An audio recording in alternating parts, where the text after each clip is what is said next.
ঈদযাত্রার শেষ দিনেও রাজধানী ছাড়ছেন নগরবাসী। ফাঁকা ঢাকায় নির্বিঘ্নেই ঢাকা ছাড়ছেন তারা।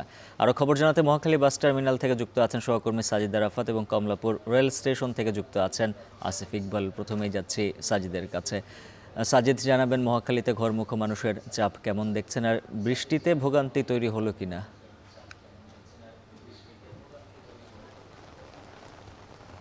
উজ্জ্বল, সকাল থেকে আমরা ঘরমুখো মানুষের খবর জানাচ্ছিলাম। বেশ ভালোই ছিল পরিবেশ, আবহাওয়া, কিন্তু হঠাৎই কিছুক্ষণ আগেই বৃষ্টি শুরু হয়েছে এবং এই বৃষ্টিতে কিন্তু খানিকটা ভোগান্তিতে পড়েছেন।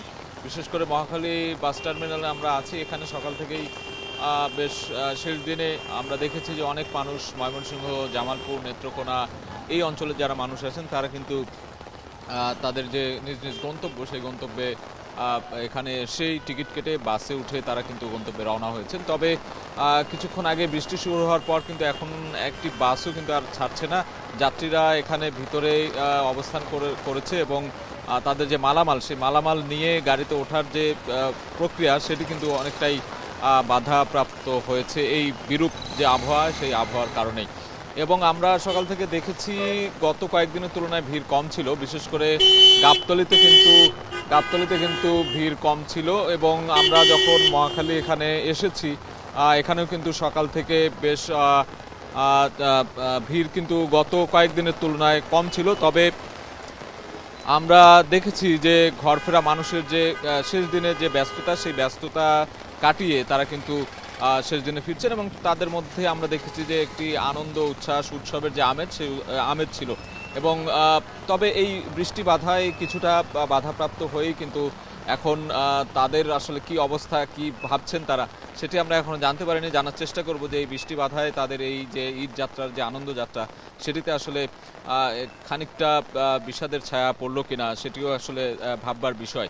এখানে আমরা টিকিটের বিষয়ে খোঁজ নিয়েছি। টিকিট কিন্তু যথাসময়ে পাওয়া যাচ্ছে। টিকিট কেটেই সবাই লোকাল যে বাসগুলো রয়েছে সেগুলোতে এবং যেই সিটিং সার্ভিসগুলো রয়েছে সেই বাসগুলোতে কিন্তু নিজ নিজ গন্তব্যে এখানকার মানুষ রওনা দিয়েছেন। তো এই মুহূর্তে আসলে এই ছিল আমার কাছে থাকা সবশেষ খবর।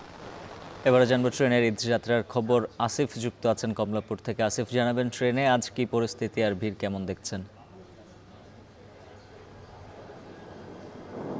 উজ্জ্বল, ঈদযাত্রার শেষ দিনে কমলাপুরের চিত্র কিন্তু বিগত কয়েকদিনের থেকে অনেকটাই ভিন্ন। আমরা আজকে দেখেছি যে অনেকটা ফাঁকা আসন নিয়েই কিন্তু ট্রেনে আমরা যেতে দেখেছি এবং যে রেলওয়ে স্টেশনে আমরা আছি, কমলাপুর রেলওয়ে স্টেশনে, এখানেও আমরা দেখছি যে আসলে যে সচরাচর যাত্রীর চাপটি থাকে সেই যাত্রী চাপটি নেই। এর আসলে কারণ হতে পারে বাংলাদেশ রেলওয়ে কিন্তু 29 রোজা ধরেই কিন্তু টিকিট বিক্রি করে, অর্থাৎ এখন যে একটি দিন বেশি পাওয়া গেল, এই ট্রেনের টিকিটটি কিন্তু আগাম বিক্রি হয়নি, এই টিকিটটি আজকে থেকে পাওয়া যাচ্ছে। এবং এই সব মিলিয়ে দেখা যাচ্ছে যে আর যেহেতু একটি লম্বা ছুটি পাওয়া গেছে, এই লম্বা ছুটিতে আমরা দেখেছি যে বিগত কয়েকদিন ধরেই আমরা খবর দিচ্ছিলাম যে যাত্রীরা ঘরমুখী হচ্ছে, তারা যাচ্ছে। তো সেই যাওয়ার কারণে কিন্তু যাত্রী সংখ্যা কিন্তু এখন একেবারেই কম এবং অনেক ট্রেন আমরা দেখছি যে যাত্রী ওরকম পাচ্ছেন না, অর্ধেক যাত্রী নিয়ে যাচ্ছে। এবং জানিয়ে রাখি, নীলসাগর এক্সপ্রেস, যেটি কয়েকদিন আগে দুর্ঘটনা কবলিত হলো, সেই ট্রেনটি কিন্তু আজকে বাতিল করা হয়েছে, কারণ পর্যাপ্ত যাত্রী পাওয়া যায়নি। অর্থাৎ ঈদের যে সচরাচর চিত্র থাকে, সেই চিত্র থেকে এটি সম্পূর্ণ আলাদা চিত্র। তবে সকালবেলা আমরা কিছুটা যাত্রীচাপ দেখেছি, কারণ সকালবেলা অনেকগুলো ট্রেন একসাথে ছিল। সেই ট্রেনগুলো যাওয়ার পর এখন যেহেতু স্টেশনে ট্রেনের সংখ্যাও কম, যাত্রী সংখ্যাও স্বাভাবিকভাবেই কম। এবং যাত্রীদের সাথে আমরা কথা বলেছি, যাত্রীরা যেটি বলছেন যে শেষ সময়ে তারা যাচ্ছেন কারণ অনেকেই অনেক ব্যস্ততার মধ্যে ছিলেন এবং আমরা দেখেছি আজকে অনেক ব্যবসায়ীরা যাচ্ছেন। তারা যেহেতু ঈদ উপলক্ষে তাদের ব্যবসার কার্যক্রম চালিয়েছেন, সেই জন্য তারা আজকে যেহেতু ঈদের বেচা কিনাও শেষ, সেই জন্য তারা আজকে বাড়ির দিকে যাচ্ছেন। অনেকে বলছেন যে তাদের আসলে যাওয়ার উদ্দেশ্যই ছিল না, কিন্তু যখন তারা দেখলেন যে একটি দিন অতিরিক্ত পাওয়া গেছে এবং ট্রেন মোটামুটি ফাঁকা যাচ্ছে, সেই খবর পেয়ে কিন্তু তারা আজকে বাড়ির উদ্দেশ্যে রওনা দিচ্ছে।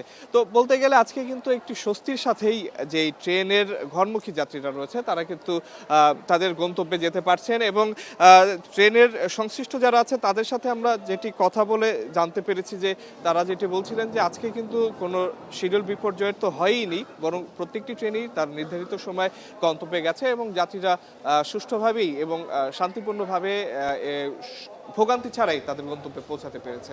তো এই ছিল আমার কাছে সর্বশেষ। আসিফ ইকবাল জানাচ্ছিলেন বিস্তারিত। এদিকে সড়ক পথে ঈদ